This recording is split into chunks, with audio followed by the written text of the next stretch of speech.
maaari, ayon sa inyong makakaya, ay magkaroon kayo ng kapayapaan sa lahat ng mga tao. Huwag kayong mga gigantihan, mga iniibig. Sino gaganti? Ang sabi sa sunod na paligrala, ang sabi ko ay ganito, kundi bigyan ninyong daan ang galit ng Diyos, sapagkat nasusulat, akin ang pag-iiganti, ako ang gaganti, sabi ng Panginoon.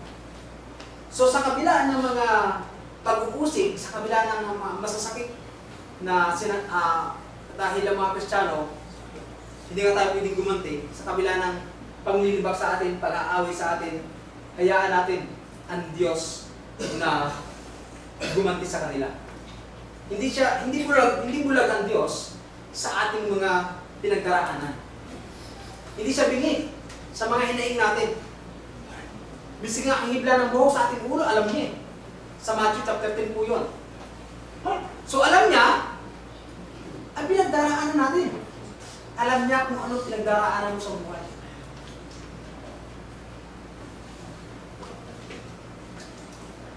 Kaya hindi siya bingi sa kanyang, sa ating mga hinaing. Tandaan po natin yun. Kung naalala niyo yung story ni Job, kung dilubyo lang sa buhay ang halimbawa, walang makakapantay doon sa nangyari kay Job. Kahit yung asawa niya, halos itakbo niya na ang sabi ng asawa ni Job, kalimutan mo ang Diyos at mamamatay ka. Ang sabi ni Job, hindi. Ang sabi niya pangako ni isa kang hangal na babae. So, sa pag-shortcut ng kwento, hindi bumitaw si Job sa kanyang pananampalataya sa Diyos. At bandang huli, nagkaroon pa siya ng doble pang pagpapala. Doble pang biyaya. Tandaan natin, ano mang pagsubok na dinanggaraanan natin ngayon, huwag tayong bumitaw sa Diyos. Sapagkat sa bandang huli, ibibigay niya ang kasagutan sa ating mga hinaing sa buhay. Bilang pagbubuod sa aking paksa, yung galit ay isang emosyon na pinapaalis ng Diyos. Anong level ng galit yan? Galit na galit ka, galit ka man sa kanino man, ipinapaalis po ng Diyos sa atin po yan. At tunay na mahirap na ang pagiging isang Kristiyano. Pero malaki ang chance natin na magkaroon ng buhay na walang hanggan dahil pinagtatrabahuan natin yung ating tinatawag na kaligtasan. Patuloy tayong magpakabanal ayon sa 1 Peter 1:15-16. At palagi natin tatandaan na nandito yung tao upang sumunod at matakot sa Diyos. At yung ating pamumuhay, yung palatuntunan na binigyan ng Diyos ay mas una natin ibigin yung Diyos bago ang lahat. Bago itong mga to. Diyos ang mauna upang sakaling mawala ang mga to, yan, hindi tayo masasaktan ng sobra dahil mas inuna natin yung Diyos, mas inuna natin minahal yung Diyos. Ipinapali sa atin yung galit. Ephesians 4:31-32, ang sabi dito, alisin ninyo ang kapagitan, yung bitterness, kagalitan, pagkakaalit, kadaldalan, panglilibak, ay maalis nawa sa inyo. Mga magandang loob tayo, ito yung ating pwedeng gawin at i-apply sa ating mga sarili. Magandang loob, mahabagin, at magpatawad. Daigin natin ng mabuti, huwag tayong padaig sa masama, kundi pagkus daigin natin ng mabuti ang masama. Muli, salamat po sa inyong pakikinig sa bagong ito at magandang umaga.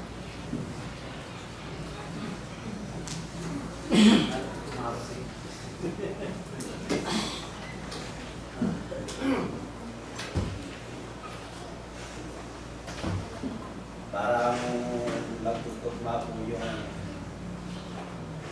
aking paksa sa paksa ng kapatid na Jason.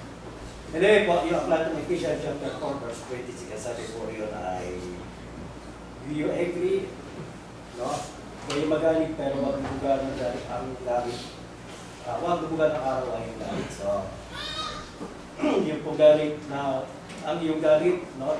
Pwede tayo magalit kasi sa general term, general clause po sa tinatawag ng pagkagalit, ang mga uri ng galit yun. Pero yung sinabi doon, huwag dubugan ng galit, na yung galit ng araw that refers to anything that provoke you to anger. So, hindi po siya yung actually the anger, pero yung anything na nagpo-provoke sa iyo na galit. Halimbawa, may utang sa iyo ang tao, galit ka kasi may utang.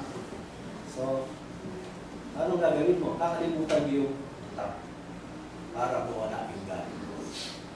So, ang paliwanag ko aking kapatid na Jason, just in case halimbawa, laging paan, para matanggal, tatanggalin po namin mas tatanggalin yung maga, pero hahanapin natin bakit na mamaga. So, tatanggalin natin yung cause ng pamamaga, hindi yung maga. So, yun po yung nilabanggit sa video. Pero mga kapatid, ito po ang aking talakayin, ikot po tayo sa aklat ng Philippians chapter 1.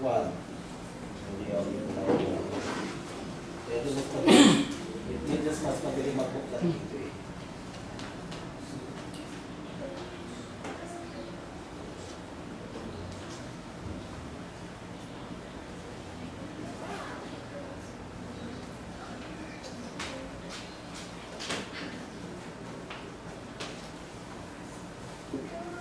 So, ito po ay pinamulatan po natin na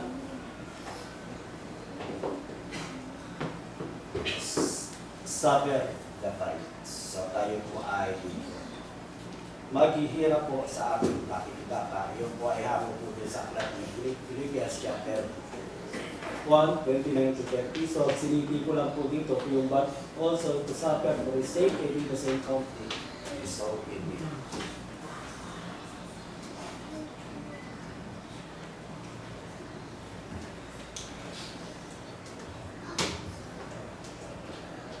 Doon po sa Philippians ay mababasa po natin ng ganito, no, sa 29, sapagkat sa inyo pinagkaloob alang-alang kay Kristo, hindi lamang upang manampalataya sa Kanya, kundi upang magtiis din naman alang-alang sa Kanya. So for you, it has been granted on behalf of Christ not only to believe in Him, but also to suffer for His sake. That is Philippians 1:29. So the word granted, yung po salitang word granted, with the conjunction, no, meron po siya kasama po yung conjunction of for. Ito po ay tumutukoy, refers back din sa verse 28 na tumutukoy dun sa salvation from God. Na doon po binabanggit po yung ganito. No?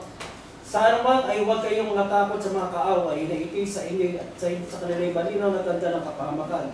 Dadapat tanda ng inyong kaligtasan at ito'y mula sa Diyos. So yung kaligtasan mula sa Diyos, ito po yung binabanggit dito sa for it has been granted on behalf. Right? So, ipinagkaloob po sa atin yun. It is given by God to us, no? Yung po yung tinutukoy na granted o pinagkaloob sa atin. On behalf of Christ, express the cause of salvation. So, remember po yung tinalaki yung aklat ng Ephesians chapter 3, verse 10 to 11, na sa pamamagitan ng Iglesia ay may pakilala sa pamunuan, sa kapangyarihan, at may walang hanggang karunungan na kanya ipinanukala, na isang panukala walang hanggan na kanyang pinanukala sa ating Panginoon sa Kristo. At ito po sa ating po pinag-aralan ng nakaraang linggo.